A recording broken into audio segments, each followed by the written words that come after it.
मध्य प्रदेश विधानसभा चुनाव के अंतिम हफ्ते में राजनीतिक दल पूरी ताकत झोंक रहे हैं। इस बीच कांग्रेस पार्टी के प्रत्याशी यादवेंद्र सिंह यादव ने अशोकनगर में रोड शो किया।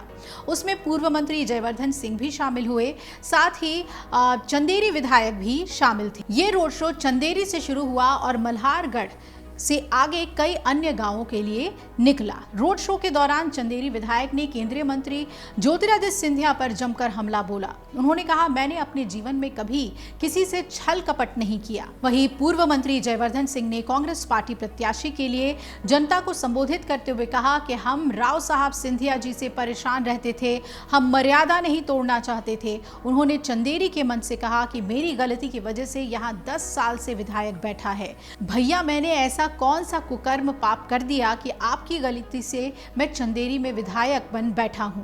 क्या हम 35 करोड़ रुपए ले लेते तो हम ठीक थे? उन्होंने कहा कि हम बिके नहीं तो हम बेईमान हो गए। सिंधिया जी, आपका भी इतिहास है, हमारा भी इतिहास है। उन्होंने आगे कहा, पृथ्वीराज चौहान का इन रगों में खून है। हमारे पूर्वजों ने घास की रोटी खाई है, गुलामी नहीं की। आपके पूर्वजों ने अंग्रेजों से मिलकर देश से गद्दारी की है। हम और आप में इतना फर्क है।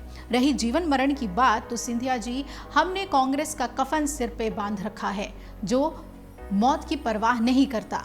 उन्होंने कहा कि आपने हमेशा मारने का काम किया है, कभी बचाने का काम नहीं किया। रोड शो में पूर्व मंत्री जयवर्धन सिंह ने कहा कि यहाँ एक नहीं 2 शेर हैं, एक चंदेरी का शेर है और एक मुंगावली का। उन्होंने कहा कि कांग्रेस ने इस बार यादवेंद्र सिंह को भरोसा दिया है। आप राव परिवार को जानते होंगे, इनके पिताजी स्वर्गीय देशराज सिंह जी ने जनता की निस्वार्थ सेवा की थी, चाहे वो किसी भी दल में रहे हों। उन्होंने ये भी कहा कि आज का ये जन सैलाब बता रहा है कि चोरों की सरकार का अंत अब निकट है। इन लोगों ने छल कपट करके 3.5 साल पहले सरकार सौदा करके गिरा दी थी। यही लोग 5 साल पहले जो आज लड़ रहे हैं भाजपा से, 5 साल पहले आपके बीच आए थे और पंजे के नाम पर वोट मांगा था। लेकिन 2020 में जब इन्होंने पार्टी बदली थी तो क्या उस समय जनता से पूछा था? क्योंकि जब सौदा हुआ था तो बाद में वोटों की नहीं, बात नोटों की हुई थी। आखिर गलती क्या थी? कमलनाथ सरकार को सिर्फ 15 महीने मिले थे। हमने शुरुआत कर्ज माफी से की थी। हमने हर जनपद क्षेत्र में 10 से 15 गौशाला खुलवाई थी, गरीबों की पेंशन दोगुनी की थी और हमारा आज भी वादा है कि 1 महीने बाद जैसे ही सरकार कांग्रेस की बनेगी, हम अपने सभी वादों को पूरा करेंगे। कांग्रेस पार्टी ने बीजेपी प्रत्याशी और विधायक पर कटाक्ष करते हुए कहा कि पिछले 3 सालों में जनता के लिए ऐसा कोई काम ही नहीं किया जहां पर विकास के नाम पर वोट मांगे और जनता के बीच में विकास के लिए पहुंच सके। भाजपा प्रत्याशी गांव में चोरों की तरह घुस रहे हैं। उनके दलाल मतदाताओं को सोने के बाद जगह जगह कर खरीदने की कोशिश कर रहे हैं। बिकाऊ व्यक्ति जनता को बिकाऊ समझता है। जयवर्धन सिंह ने सिंधिया परिवार पर निशाना साधते हुए यह भी कहा कि इनका भ्रष्टाचार देखिए, आप इतने अरबपति हो गए।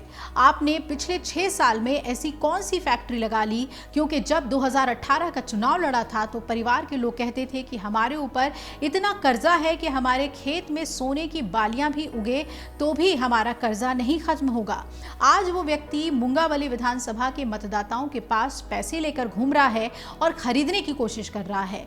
जयवर्धन सिंह ने कहा कि हमारे मंत्री जी कम पढ़े लिखे अनपढ़ जरूर हैं, पर भ्रष्टाचार में इनसे ज्यादा नए आइडिया निकालने में मध्य प्रदेश में इनसे ज्यादा कोई दिमागदार नहीं होगा।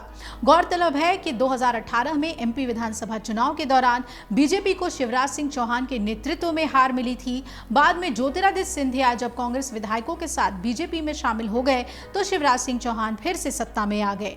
अब इस साल एमपी में विधानसभा के चुनाव हैं, तो एमपी में विधानसभा चुनाव के लिए 17 नवंबर को वोट डाले जाएंगे और वोटों की गिनती 3 दिसंबर को होगी। लेकिन जनता पिछले चुनाव को अपने जहन में रखते हुए क्या वोट करती है, ये देखना अहम होगा।